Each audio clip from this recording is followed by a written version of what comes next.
आगे बढ़ते PCC chief और शिक्षा मंत्री गोविंद सिंह डोटासरा के एक डायलॉग के बाद राजस्थान में नाथी की चर्चा आम है। विधानसभा तक धूम मचा चुके पोपाबाई के राज को अब नाथी के बाड़ा ने पीछे छोड़ दिया है और हर कोई पूछ रहा है कि नाथी का बाड़ा है कहां। और बाकायदा मेरे से और गिर मैं समय दूं तब देने का तुमने नाथी का बाड़ा समझ लिया इसको, तुमने नाथी का बाड़ा समझ लिया इसको, तुमने नाथी का बाड़ा समझ लिया इसको। जी हाँ, इसी नाथी के बाड़े ने 2 दिन से प्रदेश में धूम मचा के रखी। दरअसल कुछ शिक्षक 2 दिन पहले मंत्री डोटासरा के आवास पर ज्ञापन देने पहुंचे थे। इससे गुस्साए मंत्री ने कहा था कि अगर ये लोग बिना छुट्टी लिए आए तो तुरंत सस्पेंड कर दिए जाए। इसके बाद मंत्री ने इन शिक्षकों से कहा कि मेरे घर को नाथी का बाड़ा समझ रखा है। नाथी का बाड़ा समझ लिया इसको। शिक्षा मंत्री ने डायलॉग क्या मारा, सोशल मीडिया पर ऐसे छाया कि हर कोई नाथी के बाड़ा की चर्चा करने लगा। अब तक तो राजस्थान में पोपाबाई के राज की चर्चा थी। विधानसभा तक पोपाबाई ने अपनी छाप छोड़ी।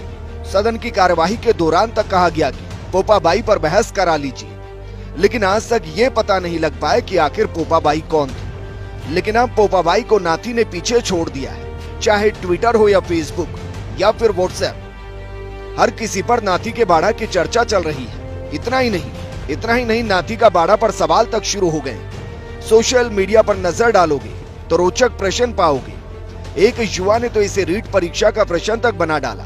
लिखा, नाथी का बाड़ा कहां पर है, यह क्यों प्रसिद्ध है, इस बाड़े में कौन कौन जा सकता है और यहाँ पर जाने की क्या प्रक्रिया है। बेरोजगार युवा शिक्षा संगठन ही नहीं बल्कि विपक्षी पार्टी बीजेपी ने भी नाथी का बाड़ा को लेकर सोशल मीडिया पर रोचक टिप्पणियां की है। वहीं एक व्यक्ति ने तो उसे उपचुनाव से भी जोड़ दिया।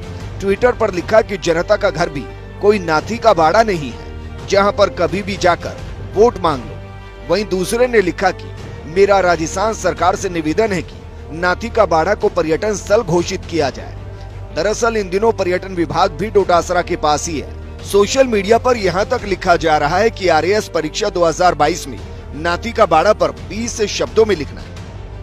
पोपाबाई का तो आज तक पता नहीं चला कि आखिर पोपाबाई कौन थी और कैसे राज करती थी। लेकिन अब नाथी का बाड़ा की खोज भी गूगल और सोशल मीडिया पर होने लगी है। आखिर नाथी का बाड़ा क्या है और नाथी कौन थी? इन सभी प्रश्नों का जवाब ढूंढते हुए एक कहानी सोशल मीडिया पर जरूर आई। इस कहानी के अनुसार मारवाड़ में प्राचीन समय में एक महिला थी नाथीबाई।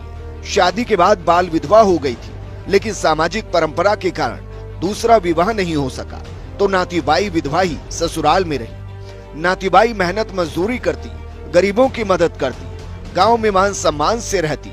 ऐसे करते करते नाथीबाई के पास बहुत धन जमा हो गया।